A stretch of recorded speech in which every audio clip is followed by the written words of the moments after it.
பூண்டு குழம்பு வைக்க போகிறேன் நான். இந்த வேக வச்ச பூண்டு இது வேக வச்ச பூண்டு இது பாரு அப்படியே நெசுங்குது பற்றியா வெந்ததுனால இது அப்படியே மாவு மாரி ஆயிடுச்சா.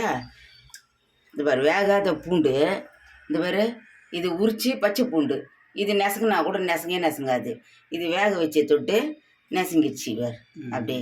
இது அப்படியே நல்லா நம்ம கூழ் மாரி ஆக்கி கரைச்சி அப்படியே குழம்புல ஊற்ற வேண்டியது தான். அப்படியே குழம்புல நசுக்கி ஊற்ற வேண்டியது தான். இல்லை மிக்சியில் போட்டு கூட அரைச்சி ஊற்றிடலாம். இந்த இப்போ எண்ணெய் ஊற்றுறேன்ப்பா. ஒரு வாட்டி முழு பூண்டு போட்டு குழம்பு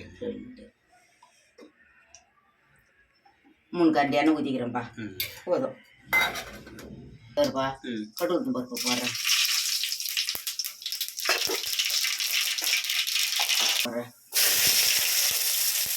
வெங்காயம் போடுறீங்களா? பொடியை அரிஞ்சு வச்ச வெங்காயம், ஒரு வெங்காயம், பெரிய வெங்காயம், ஒரு வெங்காயம்.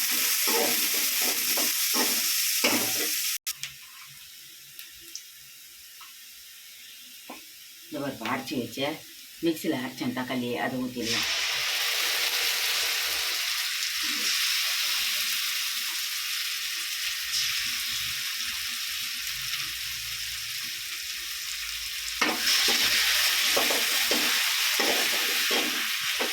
இந்த மிளகாத்தூள் போடுறேன்.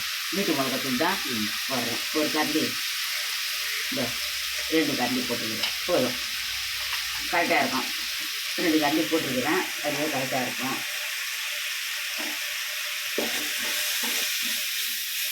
இந்த உப்பு கொஞ்சம் இதில் போட்டுருக்கிறேன். நான் இப்போ புளியில் போட்டு தான் கரைச்சிருக்கிறேன்.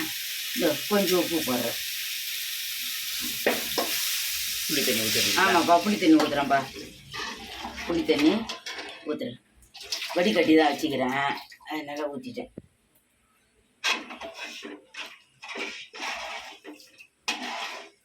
அப்படியே கொதிக்கிட்டேன். குழம்பு கொதிக்குதுப்பா. குழம்பு கொதிக்குது. இப்போ நம்ம சத்தமாக தான் பேசுங்க. குழம்பு கொதிக்குதுப்பா. இப்போ பூண்டு குழம்பு கொதிக்குது. ஆமாம், பூண்டு குழம்பு கொதிக்குது. இன்னும் பூண்டு ஊற்றல அரைச்சி இதோ கருவேப்பிலை போடுறோம். கருவேப்பிலை போட்டுக்கிறோம். இது கொஞ்சம் கொதிக்கிட்டோம் குழம்பு. கொச்சி அந்த பச்சை வாசனைலாம் போனால் தான் நம்ம பூண்டு ஊற்றி இறக்கிறதுக்கு சரியாக இருக்கும். கொதிக்கிட்டோம் குழம்பு. அரைச்ச பூண்டு குழம்பா இது? ஆமாப்பா, வேக வச்சு மிக்சியில் ஒரு சுற்றி போட்டு ஒரு அப்படியே ஊற்றிட வேண்டியது தான். இந்த மாதிரி அரைச்சி வச்சுக்கிறேன் பாரு. பூண்டு அரைச்சிட்டீங்க? அரைச்சிட்டேன். ஒரு சுத்து போட்டு வச்சுக்கிறேன். முழு பூண்டெல்லாம் போட்டு குழம்பு வைப்பீங்களே? வேக வச்சு அது ஒரு வாட்டியும் செய்யலாம். இது அது மாதிரி செய்திருக்கிறேன். இதுவும் செய்யலாம். இதுவும் நல்லா தான் இருக்கும். உடம்புக்கு நல்லது, வாழ்வுலாம் இருக்காது பூண்டு சாப்பிட்டா. இது பூண்டு குழம்பு. இது பேர் மூசாவும் போட்டு வைக்கலாம் குழம்பு. புரியுதா? எப்படி ஒன்றாலும் செய்யலாம். ஆனால் இந்த குழம்பும் நல்லா தான் இருக்கும் ருசியாக சாப்பிட்றதுக்கு. ஆமாம், பூண்டு அரைச்சி வேக வச்சு சும்மா அரைச்சி ஊற்றக்கூடாது. புரியுதா? வேக வச்சு அரைச்சி ஊற்றணும். அப்போ தான் குழம்பு ருசியாக நல்லா இருக்கும். இப்போ நம்ம மிக்சியில் ஒரு சுற்று வேக வச்ச பூண்டை ஒரு சுற்று போட்டுருக்குறோம். இதை தான் இதில் ஊற்றிட போகிறோம் குழம்புல. குழம்பு நல்லா தேன் மாதிரி இருக்கும். இந்த குழம்பு கூட அவ்வளோ அருமையாக இருக்கும். தக்காளியும் அரைச்சி ஊற்றிட்டீங்க, பூண்டையும் அரைச்சி ஊற்றிட்டீங்க. ஆமாம், தக்காளி பச்சை தக்காளி அரைச்சி ஊற்றணும். இது வந்து அவிச்ச பூண்டு, வேக வச்ச பூண்டு ஊற்றிருக்கிறோம். நம்ம நல்லா இருக்கும் குழம்பு. 2 நாளைக்கு 3 நாளைக்குன்னா கூட சூப்பராக இருக்கும் குழம்பு. இதெல்லாம் எங்கள் அம்மா எனக்கு கற்றுக் கொடுத்த குழம்புங்க. பூண்டு குழம்புலாம் நல்லா இருக்கும். கொதிக்கிட்டோம், நம்ம மூடி வச்சிடலாம். பூண்டு குழம்பு கொதிக்குது. பூண்டு குழம்பு கொதிக்குது. ஆமாம், பூண்டு குழம்பு ரெடி ஆயிடுச்சு. நல்லா வாசனை சூப்பராக இருக்குமா? நல்லா இருக்கும்பா. மனமாக இருக்கும். குழம்பு நல்லா தேன் மாதிரி இருக்கும். நம்ம கடுகு குழம்பு வைக்கல, அது மாதிரி இந்த பூண்டு குழம்பும் சூப்பராக இருக்கும். கடுகு குழம்பும் சூப்பராக இருக்குமே. ஆமாம், இதுவும் நல்லா இருக்கும்.